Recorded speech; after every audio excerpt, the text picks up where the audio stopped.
So Kingdom Animal మనం ఏమన్నాము, 2 sub kingdoms అన్నాం కదా. In these 2 sub kingdoms, okay, then first sub kingdom 1, it is the parazoa. So already మనం first క్లాస్లో classification రాసాం కదా. So అందుకే మళ్ళీ క్లాసిఫికేషన్ని అక్కడ ఏం రాయట్లేదు, డైరెక్ట్గా ఆ క్లాసిఫికేషన్ బేస్ చేసుకుని మనం 1 by 1 ఎక్స్ప్లెనేషన్ స్టార్ట్ చేస్తున్నాం ఇక్కడ. ఓకే, చూడండి అమ్మా, parazoa. So parazoans are the first multicellular organisms. Okay, these are the first multicellular. ఇవి మొదటి బహుకణ జీవులు. ఇవి మొదటి బహుకణ జీవులుగా కన్సిడర్ చేస్తారు వీటిని. సో యాక్చువల్గా ఈ the study of first multicellular organisms is called parazoology. Okay, parazoology is the study of what is first multicellular organisms. Okay, study of first multicellular organisms is called study of first multicellular. Okay, study of first multicellular animals or organisms, it is called parazoology. So very very important with studies ivi. So ఈ పారాజోవా వర్గానికి సంబంధించి ఒకే ఒక phylum organisms ఉన్నవి. Then that phylum Porifera అనేటువంటిది ఒక phylum ఇది. Okay, ఈ Porifera వర్గానికి చెందినటువంటి జీవులను మనం ఏమని పిలుస్తారంటే స్పంజికలు అంటారు వీటిని. ఇంకొక నేమ్ ఏంటిదంటే స్పంజికలు, nothing but sponges. These are commonly called sponges. వీటిని కామన్ నేమ్ తోటి ఏం పిలుస్తారంటే స్పాంజెస్ అనేటువంటి వర్డ్ని యూజ్ చేస్తారు. అయితే యాక్చువల్గా మొట్టమొదటిసారిగా ఈ పొరిఫెరన్ ఆర్గానిజమ్స్ని ఫైండ్ అవుట్ చేసిన సైంటిస్ట్ ఎవరంటే Robert grant. Okay, Robert grant అనే సైంటిస్ట్ మొట్టమొదటిసారిగా ఈ స్పంజికలను జంతువులుగా అంటే ఎనిమల్స్గా కన్సిడర్ చేశాడు అన్నట్టు Robert grant. Okay, Robert grant అనే సైంటిస్ట్ ఈ స్పాంజెస్ని మొట్టమొదటిసారిగా జీవులుగా అంటే ఎనిమల్స్గా గుర్తించాడు. యాక్చువల్గా రాబర్ట్ గ్రాంట్ కంటే ముందు ఈ పొరిఫెరా వర్గానికి చెందినటువంటి జీవులను కింగ్డమ్ ప్లాంటేలో ఉంచారు. కానీ రాబర్ట్ గ్రాంట్ ఏం చేసిందంటే వీటిలో జంతువుల యొక్క లక్షణాన్ని గుర్తించాడు అన్నట్టు. జంతువుల యొక్క లక్షణాన్ని, ఇవన్నీ కూడా స్థానబద్ధ జీవులు, అంటే ఒక ప్రదేశం నుంచి ఇంకో ప్రదేశానికి కదలలేనటువంటి జీవులు. వీటి యొక్క ఆకారము, రంగు అనేది మొక్కలలాగా కనిపిస్తుంది. కాబట్టి ఈ పొరిఫెరా వర్గానికి చెందినటువంటి జీవులను మొదటిసారిగా కింగ్డమ్ ప్లాంటేలో ఉంచారు. కానీ మొట్టమొదటిసారిగా ఎవరు ఈ పొరిఫెరా వర్గానికి చెందినటువంటి జీవులను జంతువులుగా గుర్తించింది, ఎనిమల్స్గా గుర్తించింది అని అంటే Robert grant. Very very important. ఈ క్రింది ఏ శాస్త్రవేత్త స్పంజికలను జంతువులుగా మొట్టమొదటిసారిగా గుర్తించారు అని అంటే Robert grant. Very very important. Names అనేవి ఇంపార్టెంట్ ఇక్కడ, ఇది మనకు మెయిన్ పాయింట్స్. సో దీంట్లో మనం ఎట్లా వెళ్దామంటే మనం already basis of classification discuss చేసినాం కదా. Levels of organisation, coelom, symmetry, segmentation, germ layers ఇవన్నీ వచ్చినాయి కదా. మరి పొరిఫెరా వర్గానికి చెందినటువంటి జీవుల్లో ఏ రకమైనటువంటి levels of, then what type of level, which level of organization is there, what type of symmetry is there, what type of coelom is there, what type of segmentation is there, what type of notochord is there, how many germ layers are there. మనం ఈ క్యారెక్టర్స్ని ఇండివిజువల్గా ఒక every పైలంలో ఈ characters మనం discuss చేయాల్సిందే. ఇవి బండ గుర్తుపెట్టుకోవాలిగా. ఇలా రాయడం వల్ల మళ్ళీ మళ్ళీ రివైజ్ అవుతూ ఉంటాయి. ఈ రివిజన్లో మన మైండ్లో ఫిక్స్ అయిపోతాయి అన్నట్టు అవి. సో ఇవి చాలా ఇంపార్టెంట్. ఎందుకంటే మొన్న వచ్చినటువంటి డిఎస్సి పేపర్లో ఈ క్రింది ఏ జీవులు త్రిస్తరిత జీవులు, ఓకే, ఈ క్రింది ఏ జీవులు త్రిస్తరిత మరియు వాట్ ఈజ్ మిథ్యా శరీర కుహరాన్ని, సూడోసీలోమ్ని, next what is that germ layers, triploblastic animals అనేటువంటి వర్డ్ని అడిగాడు అక్కడ. సో అక్కడ మనకి ఏంటిది అనేటువంటి దానికి ఇక్కడ క్లియర్ ఎక్స్ప్లెనేషన్ వస్తుంది ఒక్కొక్క దాని గురించి. ఫర్ ఎగ్జాంపుల్, సో దీంట్లో మనము ఎక్కడి నుంచి వచ్చేద్దామంటే లెవెల్స్ ఆఫ్ ఆర్గనైజేషన్ దగ్గర నుంచి వచ్చేద్దాం. Levels, which level of organisation is present? Level of organisation. So పొరిఫెరాలో ఉండే దెన్ ఏ రకమైనటువంటి వ్యవస్థీకరణ స్థాయి ఉన్నది అని అంటే సెల్యులార్ లెవెల్, కణస్థాయి వ్యవస్థీకరణ దీంట్లో ఉంది. ఇవి ఈ జీవులు కణస్థాయి వ్యవస్థీకరణను ప్రదర్శిస్తాయి. కణస్థాయి వ్యవస్థీకరణ, సెల్యులార్ లెవెల్ ఆఫ్ ఆర్గనైజేషన్, కణస్థాయి వ్యవస్థీకరణను ప్రదర్శిస్తాయి.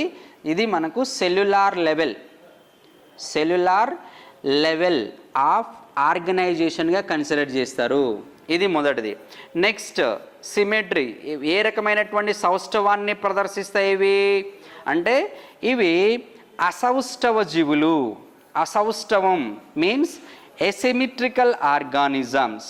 These are are exhibit the asymmetry means these organisms body cannot be divided into two equal antimeres. Asymmetrical అసౌష్ఠవ జీవులు. వీటిలో ఏదైనా శరీర కుహరం ఉంటుంది అనంటే దెన్ శరీర కుహరం ఉండదు. Coelom absent in this. Okay, శరీర కుహరం ఉండదు. అండ్ వీటితో పాటు దెన్ ఏంటి segmentation. Is there any segmentation? Segmentation is also absent. And is there notochord in this? పృష్ఠవంశం అనేది వీటిల్లో ఉంటుందా? ఉంటే ఇవి సకశేరుకం అవుతుంది. అకశేరుకం ఎట్లయితుంది? ఉండదు.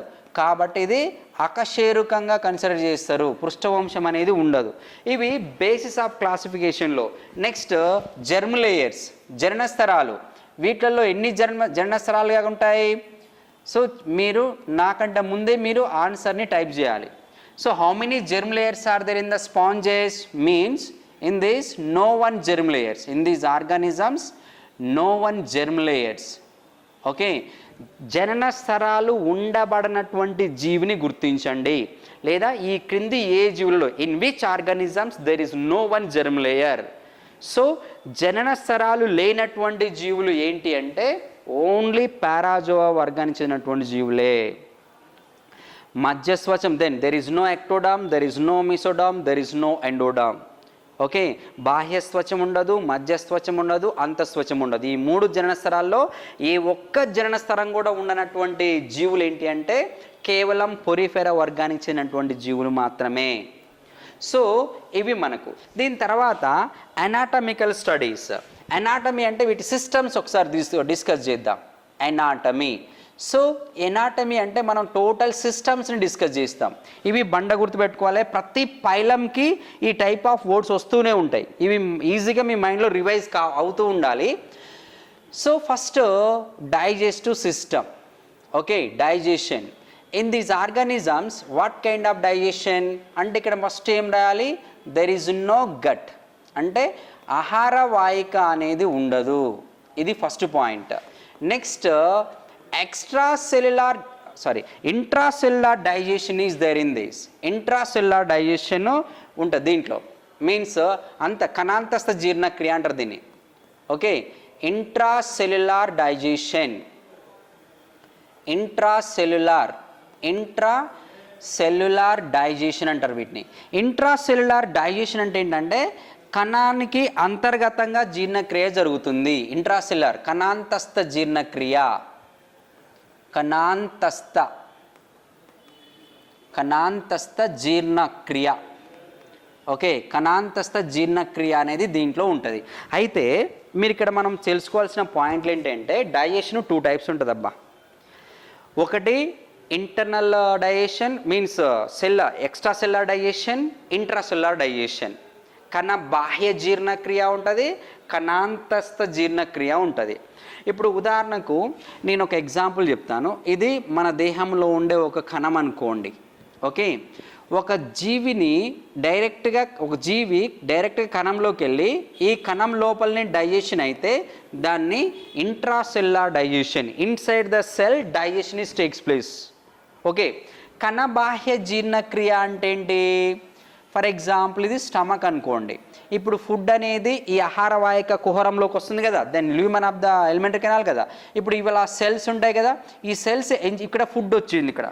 ఫర్ ఎగ్జాంపుల్ ఇదంతా ఫుడ్గా కన్సిడర్ చేయండి, ఇదంతా ఫుడ్ అనుకుందాం.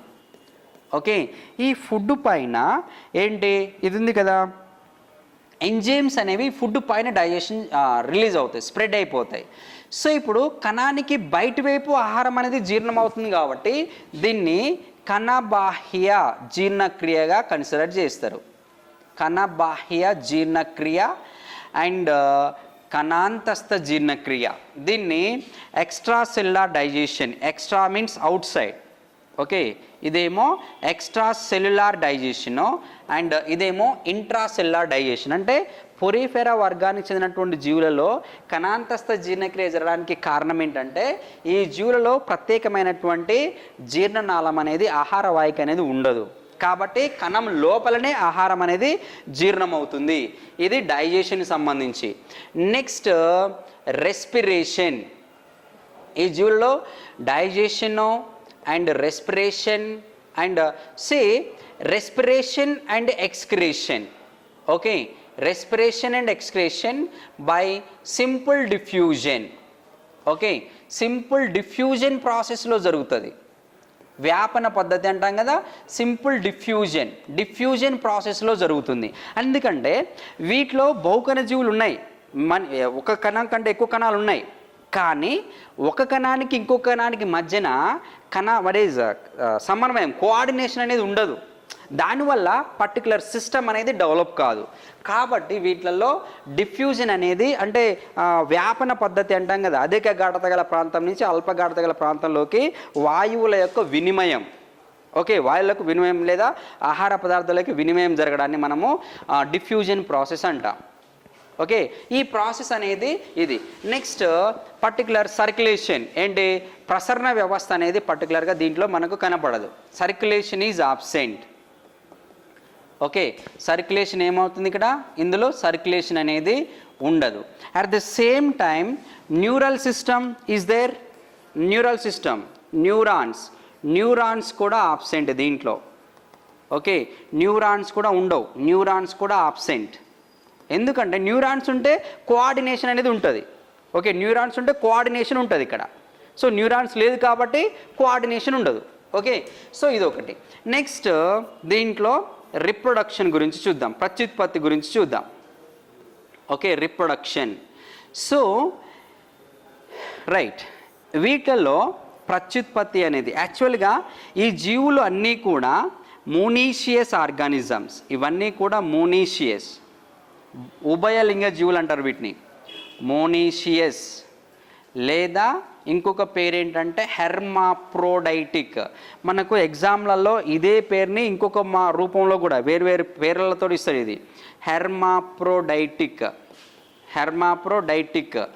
లేదా వీటిని బైసెక్సువల్ ఆర్గానిజమ్స్ అంటారు. వీటిని బైసెక్సువల్ అంటే వీటిని ఉభయలింగ జీవులు అని కూడా అంటారు. వీటిని అంటే ఒకే జీవిలో రెండు వేరు ప్రత్యుత్పత్తి అవయవాలు ఉంటే వాటిని ఉభయలింగ జీవులుగా కన్సిడర్ చేస్తారు.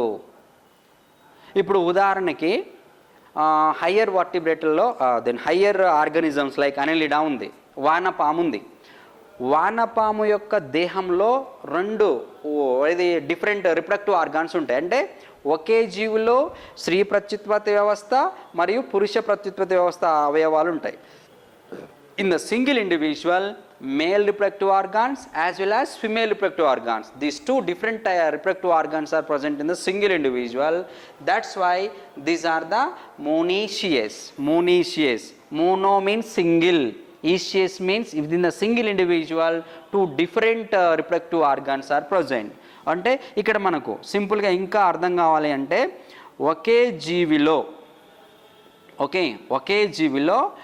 రెండు ప్రత్యుత్పత్తి అవయవాలు. సో రెండు ప్రత్యుత్పత్తి అవయవాలు అంటే ovaries, testis. Okay, so ovaries, testis ఈ రెండు కూడా ఇవి రెండు కూడా ఒకే జీవిలో ఉంటే మనం వాటిని ఏమంటాము, ఉభయలింగ జీవులుగా కన్సిడర్ చేస్తారు. అయితే ఈ జీవులు అనేటువంటివి ఈ జీవులు అనేటువంటివి జీవుల యొక్క పునరుత్పత్తి అనేది 2 రకాలుగా జరుగుతుంది ఈ జీవులలో. 2 types of reproduction methods. One is the asexual reproduction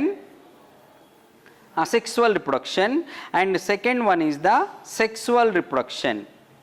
Sexual. So asexual అంటే అలైంగిక ప్రత్యుత్పత్తి, అలైంగిక, and sexual means లైంగిక ప్రత్యుత్పత్తి. లైంగిక ప్రత్యుత్పత్తి. ఇక్కడ అసెక్సువల్ రిప్రొడక్షన్లో ఏ పద్ధతి అంటే ఇక్కడ మొగ్గ తొడడం అంటాం కదా, బడ్డింగ్ ప్రాసెస్లో ప్రత్యుత్పత్తి జరుగుతుంది, బడ్డింగ్ అండ్ ఫ్రాగ్మెంటేషన్. సో ఇదొక పద్ధతిలో జరుగుతుంది. సో ఇది మెయిన్, చాలా ఇంపార్టెంట్. మొగ్గ తొడడం అనేటువంటి ఒక ప్రాసెస్, నెక్స్ట్ ఫ్రాగ్మెంటేషన్, చిన్న చిన్న భాగాలుగా విడిపోయి ఒక్కొక్క భాగము మళ్ళీ ఇంకొక కొత్త జీవుగా ఏర్పడము.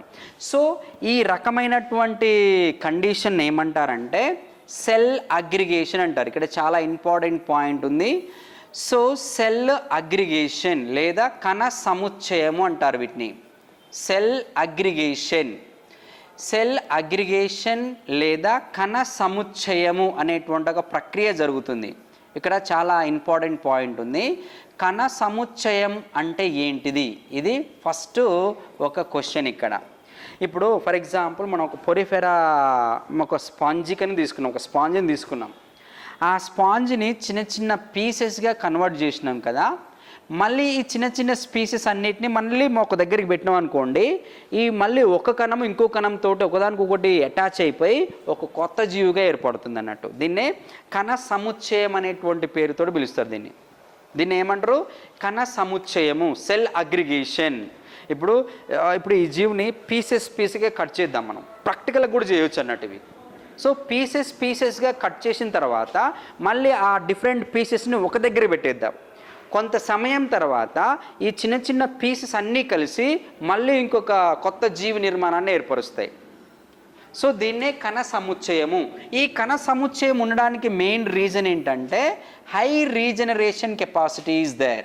పునరుత్పత్తి శక్తి ఎక్కువ వీటికి, ఈ కణాలకు పునరుత్పత్తి శక్తి, high regeneration power or high regeneration capacity is there. So వీటికి పునరుత్పత్తి శక్తి ఎక్కువ కాబట్టే కణ సముచ్చయం అనేటువంటి ఒక ప్రాసెస్ జరుగుతుంది. కణ సముచ్చయం, పునరుత్పత్తి అనేది మెయిన్గా జరుగుతుంది కాబట్టి ఇక్కడ. సో ఇవి మెయిన్గా మనకు ఎక్స్ప్లెయిన్ చేసే. అండ్ ఇక లైంగిక ప్రత్యుత్పత్తి అంటే ఏంటి, కంప్లీట్గా different gametes, the fusion of different gametes, అంటే male gametes and female gametes. male and female gametes, these both are get fused and form the zygote. Both gametes get fused and form the zygote formation ఇది. So దీన్ని sexual reproduction, nothing but లైంగిక ప్రత్యుత్పత్తిగా consider చేస్తారు. అంటే 2 different gametes, male and female gametes fuse అయిపోయి zygote form అవుతుంది, అది లైంగిక ప్రత్యుత్పత్తి. సో దీంట్లో ఇక్కడ పాయింట్స్ రాసుకోండి, ఇవి చాలా చాలా ఇంపార్టెంట్. ఇవి సెల్ అగ్రిగేషన్, ఈ క్రింది ఏ జీవులు కణ సముచ్చయాన్ని ప్రదర్శిస్తాయి లేదా కణ సముచ్చయాన్ని ప్రదర్శించే జీవులను గుర్తించండి. అది ఓన్లీ ఈ పొరిఫెరా వర్గానికి చెందినటువంటి జీవులు మాత్రమే కణ సముచ్చయాన్ని ప్రదర్శిస్తాయి. ఇవి తప్ప వేరే ఏ జీవులు కూడా కణ సముచ్చయాన్ని ప్రదర్శించవు. ఇది చాలా చాలా ఇంపార్టెంట్. అంటే ఇప్పుడు ఉదాహరణకు ఈ జీవులు కాకుండా వేరే ఏ జీవులు ఉన్నాయనుకోండి, వాటిని చిన్న చిన్న పీసెస్ చేసి మళ్ళీ ఒక దగ్గరికి చేరిస్తే మళ్ళీ అది జీవిగా మార్పు చెందుతుందా అంటే మార్పు చెందదు. అది జీవిగా మార్పు చెందుతుందా అంటే అది జీవిగా మార్పు చెందదు. అర్థమైందా? అందుకే ఈ కణ సముచ్చయం, దీనికి రీజన్ ఏంటంటే ఈ కణాలకు హై రీజనరేషన్ కెపాసిటీ ఉంటుంది. హై రీజనరేషన్ అంటే ఏమన్నాం, పునరుత్పత్తి శక్తి. High regeneration high regeneration capacity ఉంటుంది వీటిలో, పునరుత్పత్తి శక్తి ఎక్కువ వీటికి. వీటికి ఎక్కువ పునరుత్పత్తి శక్తి ఉండడం వల్లనే ఈ కణ సముచ్చయంతో అగైన్ మళ్ళీ ఒక న్యూ ఎనిమల్గా కన్వర్ట్, ఈ అన్ని పీసెస్ అన్నీ ఒక న్యూ ఎనిమల్గా మళ్ళీ పునరుత్పత్తి జరుగుద్ది అన్నట్టు. సో దీన్ని మనం ఇవి నెక్స్ట్ వీటిలో రిప్రొడక్షన్ ప్రాసెస్ ఎలా ఉంటుందంటే, so in poriferan organisms internal fertilisation is there, అంతర ఫలదీకరణం ఉంటుంది. Internal fertilisation, internal fertilisation, okay, అంతర ఫలదీకరణం. ఇది ఇంటర్నల్ ఫెర్టిలైజేషన్, అంతర ఫలదీకరణము, ఓకే, అంతర ఫలదీకరణము, internal fertilisation.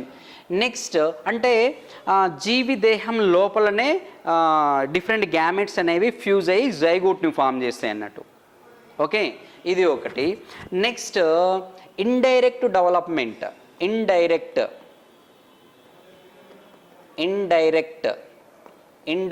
Development. So indirect development అంటే మీనింగ్ ఏంటంటే, ఇప్పుడు ఏ జీవైనా ఇప్పుడు ఫెర్టిలైజేషన్ జరిగింది, జైగోట్ ఫామ్ అయింది. ఈ జైగోట్ అనేది లార్వాను ఫామ్ చేయకుండా డైరెక్ట్గా యంగ్ వన్ను ఫామ్ చేస్తే అది డైరెక్ట్ డెవలప్మెంట్, ఓకే, అది డైరెక్ట్ డెవలప్. ఇండైరెక్ట్ డెవలప్మెంట్ అంటే ఏంటిది, అడల్ట్ అనేది త్రూ లార్వాతో డెవలప్ అవుతుంది కాబట్టి దాన్ని indirect development. For example zygote, okay, zygote ఉంది. ఈ జైగోట్ అనేది ఫస్ట్ లార్వాస్ని ఫామ్ చేస్తుంది, డిమ్మకాన్ని ప్రదర్శిస్తుంది, ఓకే, డిమ్మకాన్ని ప్రదర్శిస్తుంది. నెక్స్ట్ ఫైనల్గా అడల్ట్ మీన్స్ ప్రౌఢజీవిగా కన్వర్ట్ అవుతుంది. మెటామార్ఫోసిస్ పద్ధతిలో ప్రౌఢజీవిగా మార్పు చెందుతుంది. దీన్ని ఇండైరెక్ట్ డెవలప్మెంట్ అంటారు. మరి డైరెక్ట్ డెవలప్మెంట్ అంటే ఏంటిది?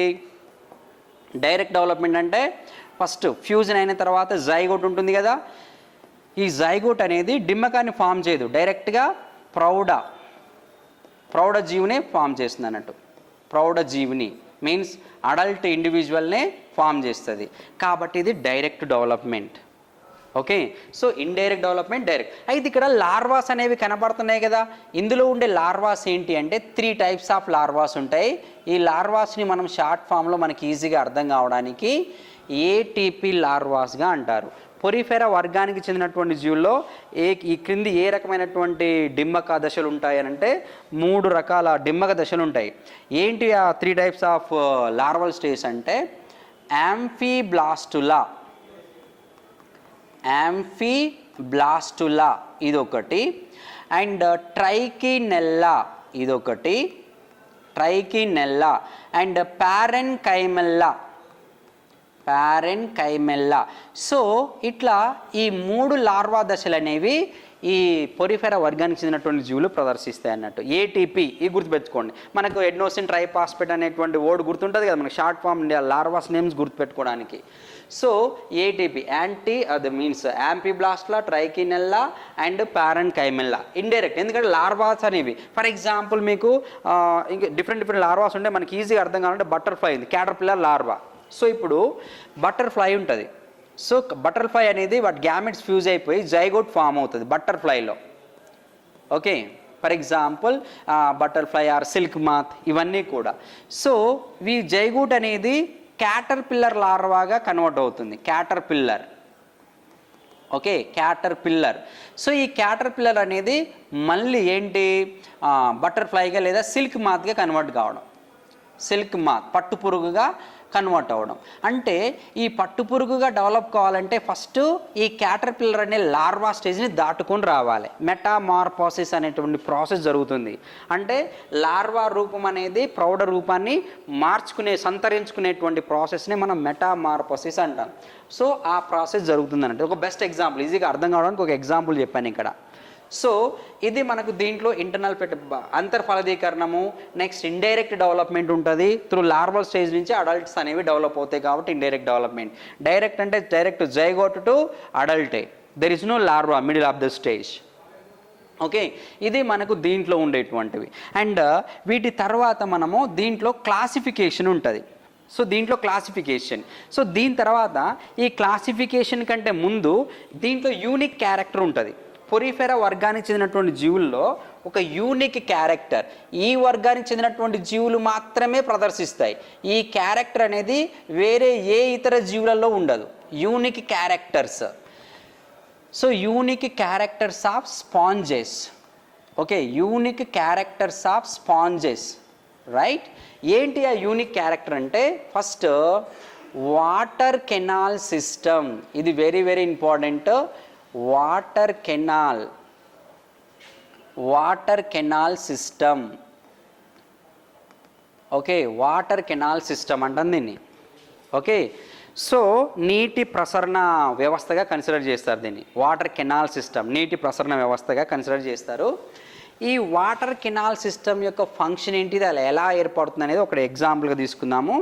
For example, okay, then I will draw the one porifera organism picture for rough diagram only. So ఇది ఒక ఇది ఒక స్పంజిక. ఓకే, సో ఇవన్నీ కూడా స్థానబద్ధ జీవులే, అంటే ఒక ప్రదేశం నుంచి ఇంకో ప్రదేశానికి కదలలేనటువంటివి కాబట్టి వీటిని సెసైల్, ఓకే, సెసైల్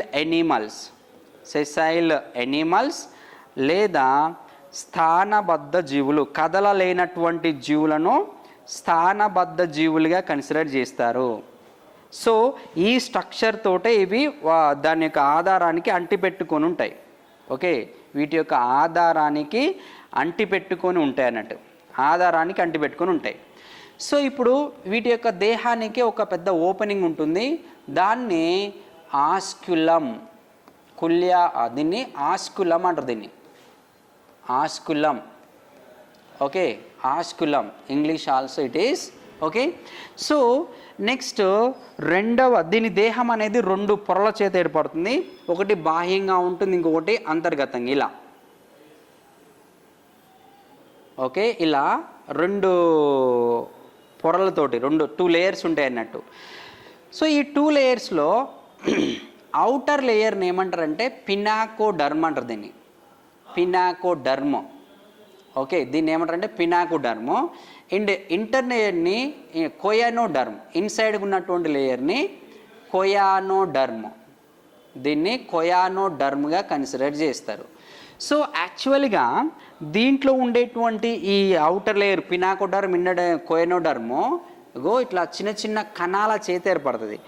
ఒక్కొక్క కణాన్ని మనం ఇంకొక పేరుతో పిలుస్తాం. ఇప్పుడు ఫర్ ఎగ్జాంపుల్ పినాకోడర్మ్, ఈ పినాకోడర్మ్ ఏర్పరిచినటువంటి ఈ కణాలను పినాకోసైట్స్ అంటాం, వీటిని పినాకోసైట్. ఓకే, పినాకోసైట్. సో దీని స్ట్రక్చర్ ఎలా ఉంటుంది అంటే ఇలా స్మూత్గా ఉంటుంది. మనము స్పాంజెస్ డస్టర్ని ఎట్లయితే పట్టుకుంటే ఎంత స్మూత్గా ఉంటుందో, ఒక్కొక్క కణం కూడా, ఒక్కొక్క పినాకోసైట్ కూడా అదే స్మూత్నెస్ ఉంటుంది అన్నట్టు, అదే స్మూత్నెస్ ఉంటుంది. సర్ఫేస్ మీద ఉంటుంది కదా, వీటిని టచ్ చేస్తే మనం డస్టర్ని ఎట్లయితే పట్టుకుంటే సాఫ్ట్గా కనిపిస్తుందో, ఇది కూడా అలానే కనిపిస్తుంది, వెరీ సాఫ్ట్గా ఉంటుంది అన్నట్టు ఇది. సో పినాకోసైట్. అట్లానే కొయానోడర్మ్ అనేది దీనికి అంతర్గతంగా కణాలు ఉంటాయి. ఈ కణాలను కొయనోసైట్స్ అంటే, కొయనోసైట్స్ అనేటువంటి కణాలు కొయానోడర్మ్ అనేటువంటి అంతర్గత లేయర్ని ఏర్పరుస్తుంది ఇది. ఇంకో ఇట్లా. సో నేను ఎక్కువ కణాలు వేయట్లేదు, ఒక కణాన్ని మాత్రమే ఉదాహరణకు చూపిస్తున్నాను, ఇలా కొయానోసైట్. సో ఇవి కొయానోసైట్స్. ఈ కొయానోసైట్స్, కొన్ని కొయానోసైట్స్ కలిస్తే ఇక్కడ ఏం ఏర్పడుతుంది అని అంటే కొయానోడర్మ్ అనేటువంటి ఒక లేయర్ ఫామ్ అవుతుంది అన్నట్టు, కొయానోసైట్. సో కొయానోసైట్ స్ట్రక్చర్ ఏంటిదంటే ఇది ఒక కొయానోసైట్, రైట్. యాక్చువల్గా ప్రోటోజోవా వర్గానికి చెందినటువంటి జీవులు ప్రోటిరోస్పాంజి అనేటువంటి ఏకకణ జీవులు ఉంటాయి. సో ఒక్కొక్క ప్రోటిరోస్పాంజి యొక్క జీవి దేహ నిర్మాణం ఇలా కనిపిస్తుంది. ఓకే, ఇవన్నీ కలిస్తే ఒక బహుకణ జీవి ఏర్పడింది, అదే పొరిఫెరా వర్గం అంటారు అన్నట్టు. సో ఇప్పుడు ఈ 2 లేయర్స్ మధ్యలో ఒక లిక్విడ్ మెటీరియల్ ఉంటుంది. ఆ లిక్విడ్ మెటీరియల్ని మీసోహయల్ అంటారు, దీన్ని మీసోహయల్. ఓకే, ఈ లిక్విడ్ని మీసోహయల్ అంటారు. అండ్ వీటితో పాటుగా మనం వీటి యొక్క దేహము అనేక రంధ్రాలు కలిగి ఉంటుందన్నాం కదా. సో ఇగో ఇలా అనేక రంధ్రాలు అనేవి ఇలా ఏర్పడుతూ ఉంటాయి. వీటిని పోరోసైట్స్ అంటాం వీటిని. ఓకే, దీని యొక్క దేహము అనేక రంధ్రాలుగా ఉంటుంది కాబట్టి దీన్ని పొరిఫెరా అనేటువంటి పేరుతో మనం పిలిచాం కదా. సో ఇలా ఒక్కొక్క రంధ్రం ఏర్పడడానికి 2 పోరోసైట్లు అనే యొక్క ఇన్వాల్వ్మెంట్ ఉంటుంది. 2 porocytes are involved in the formation of single hole or nothing but pore. So దీంట్లో ఇలా వాటర్ అనేది అవుట్ సైడ్ నుంచి ఇన్సైడ్కి ఇలా వెళ్తూ ఉంటుంది. ఓకే, యాక్చువల్గా దేహానికి అవుట్ సైడ్ వాటర్ ఉంటుంది కదా, ఈ వాటర్ అనేది ఈ పోరోసైట్ నుంచి లోనికి ఇలా వస్తూ ఉంటుంది. Okay, so the opening of porocyte is called ostia. దీని యొక్క ఓపెనింగ్ ఉంది కదా, ఈ ఓపెనింగ్ని మనం ఏమంటారంటే ఆస్టియా అంటారు. దీన్ని ఆస్టియా, తెలుగులో కూడా దీన్ని ఆస్టియా అని అంటాము. ఓపెనింగ్ ఉంటుంది, ఇది ఆస్టియా. ఓకే, అండ్ ఈ పోరోసైట్కి ఉన్నటువంటి కణాలు ఉన్నాయి కదా, ఈ కణాన్ని ఏమంటారంటే పోరోసైట్. 2 పోరోసైట్స్ కలిస్తే ఒక కంప్లీట్ హోల్ అనేది ఫామ్ అవుతుంది. ఇది పోరోసైట్, ఇది పోరోసైట్. సో వీటిలలో ఇప్పుడు నీళ్ళు అనేవి, వాటర్ అనేది అవుట్ సైడ్ నుంచి ఇన్సైడ్కి ఇలా వస్తూ, ఇన్సైడ్ నుంచి వాటర్ అంతా కూడా త్రూ ఆస్కులం నుంచి బయటకు వెళ్ళిపోతూ ఉంటుంది, ఆస్కులం నుంచి బయటకు వెళ్ళిపోతూ ఉంటుంది. సో దీన్నే, ఈ సిస్టమ్నే వాటర్ కెనాల్ సిస్టమ్ అంటాం దీన్ని. ఓకే, ఏమంటారు, కుల్యా వ్యవస్థ, కుల్యాముఖ వ్యవస్థ లేదా కుల్యా వ్యవస్థ అని అంటారు దీన్ని. ఇది వాటర్ కెనాల్ సిస్టమ్. అయితే దీని యొక్క ఫంక్షన్స్ ఏంటివి, ఇదేం పని చేస్తుంది అనేది క్వశ్చన్. సో మెయిన్గా కొన్ని ఫంక్షన్స్ ఇక్కడ రాద్దాము. So what are the functions of water canal system? Okay, so functions ఏంటి అమ్మా అంటే, రైట్, ఈ functions, then one is the filter feeding, food capturing. ఇక్కడ ఫుడ్ క్యాప్చర్ కోసం యూజ్ అవుద్ది water canal system. So food capturing ఎట్లా జరుగుద్దంటే filter feeding. Okay, గాలిత పోషణ అంటాం కదా, నీళ్ళలో ఉన్నటువంటి సూక్ష్మజీవులను ఇది వడపోసి వాటిని ఆహారంగా తీసుకుంటుంది కాబట్టి దీన్ని ఫిల్టర్ ఫీడింగ్ అంటారు. వీటిని ఫిల్టర్ ఫీడింగ్, గాలిత పోషణ జీవులుగా కన్సిడర్ చేస్తారు వీటిని. So food capture, first function ఏంటంటే ఫుడ్ క్యాప్చర్కి. సో ఫుడ్ ఎట్లా క్యాప్చర్ అవుతుంది అంటే, ఫర్ ఎగ్జాంపుల్ చూడండి, ఇప్పుడు వాటర్ ఉంది, అవుట్ సైడ్ వాటర్లో అయితే మైక్రోబ్స్ ఉంటాయో అవి ఈ కొయనోసైట్స్ ఉన్నాయి కదా, ఈ కొయనోసైట్స్కి ఈ స్ట్రక్చర్ని ఏమంటారంటే కషాబము లేదా ఫ్లాజెల్లా అంటారు కదా. సో ఈ ఫ్లాజెల్లా అనేటువంటి స్ట్రక్చర్ ఏం చేస్తుందంటే ఫుడ్ని ట్రాప్ చేస్తుంది, ఈ పార్టికల్స్ని ఇలా ట్రాప్ చేస్తుంది, హోల్డ్ చేస్తుంది. అలా ట్రాప్ చేసినప్పుడు ఏమవుతుంది, ఇలా ట్రాప్ అయినటువంటి ఫుడ్ పార్టికల్ డైరెక్ట్గా ఈ ఫ్లాజెల్లా బెండ్ అవడం వల్ల ఇన్సైడ్కే వెళ్ళిపోద్ది. సో ఇన్సైడ్ సెల్లోనే ఫుడ్ ఏమవుతుంది, with the help of some లైసోజైమ్స్ enzymes, lysozyme enzymes, what happened here? Okay, lysozyme enzymes వల్ల ఏమవుతుంది, ఫుడ్ అనేది ఇందులో ఇన్సైడ్లో డైజెషన్ అవుతుంది. లైసోజైమ్ ఇది ఎంజైమ్. సో కాబట్టి దీంట్లో ఇంట్రాసెల్యులార్ డైజెషన్గా కన్సిడర్ చేస్తారు. ఇన్సైడ్ సెల్లోనే ఫుడ్ డైజెషన్ జరుగుతుంది కాబట్టి ఇంట్రాసెల్యులార్. ఇలా ఫిల్టర్ ఫీడింగ్ ఒకటి జరుగుతుంది. Next second function is the respiration. Respiration ఎలా జరుగుతుందమ్మా అంటే, రైట్, ఇప్పుడు అవుట్ సైడ్ ఉన్నటువంటి వాటర్లో ఆక్సిజన్ లెవెల్ ఎక్కువగా ఉంటుంది. సో ఇవన్నీ కలిసి ఒక కుహరం లాంటి ఒక వ్యాక్యూమ్ స్పేస్ ఉంది కదా, దీన్ని స్పాంజియోసీల్ అంటారు. దీన్ని స్పాంజియోసీల్, ఇది స్పంజిక లోపల ఉంటుంది కాబట్టి ఈ కుహరం అనేది, దీన్ని స్పంజికా కుహరం అని కూడా అంటారు. దీన్ని స్పంజికా కుహరము, దీన్ని స్పంజికా కుహరం అని కూడా అంటారు వీటిని. ఓకే, దీన్నే స్పంజికా కుహరం అని కూడా అంటారు. సో ఇప్పుడు బయట వైపు ఉన్నటువంటి ఎక్కువ ఆక్సిజన్ ఉన్నటువంటి వాటరు ఇన్సైడ్కి రాగానే ఈ ఆక్సిజన్ మొత్తం కూడా సెల్లోకి వెళ్ళిపోద్ది. సెల్లో ఉండేటువంటి కార్బన్ డైఆక్సైడ్ మళ్ళీ ఈ స్పంజికా కుహరం లేదా స్పాంజియోసీల్లో ఉండేటువంటి వాటర్లోకి వచ్చేస్తుంది. సో ఇలా ఏంటి, ఇక్కడ రెస్పిరేషన్ అనేది జరిగిపోద్ది. ఇక్కడ respiration means oxygen gases diffusion అనేది జరుగుద్ది. Oxygen and carbon dioxide diffusion is completed, that's why is the respiration, శ్వాసక్రియ. నెక్స్ట్ ఎక్స్క్రేషన్ అంటే దెన్ ఇక్కడ మనం ఎగ్జాక్ట్ వర్డ్ ఇది కాకుండా రిమూవల్ ఆఫ్ వేస్ట్ అనేటువంటి వర్డ్ యూజ్ చేయాలి. Removal of wastes. సో ఇక్కడ ఏంటిది, ఎట్లా రిమూవల్ ఆఫ్ వేస్ట్ అంటే, ఇప్పుడు కార్బన్ డైఆక్సైడ్ ఉన్నటువంటి వాటర్ అనేది ఇలా బయటకు వెళ్ళిపోవడము, దీంతో పాటు some other nitrogenous products are also, కొన్ని నైట్రోజీనస్ ప్రొడక్ట్స్ కూడా బయటకు వెళ్ళిపోతాయి. సో ఈ విధంగా డీఆక్సినేటెడ్ వాటర్ బయటకు వెళ్తుంది, నెక్స్ట్ నైట్రోజనస్ ప్రొడక్ట్స్ కూడా బయటకు వెళ్ళిపోతాయి. సో ఈ ప్రాసెస్లో ఏమవుతుంది, excreted products means removal of waste అనేటువంటిది కూడా కంప్లీట్ అయిపోతుంది. అట్లా మెయిన్గా మనకి ఇక్కడ 3 ఫంక్షన్స్. ఒకటి food capturing through the flagella, second one respiration exchange of gases, and third one removal of waste excretion function is also done. So మెయిన్గా ఈ 3 ఫంక్షన్స్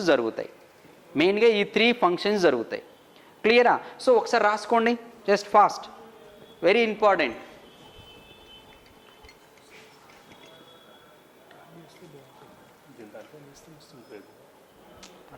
సరిపోతుంది బాగుంటుంది.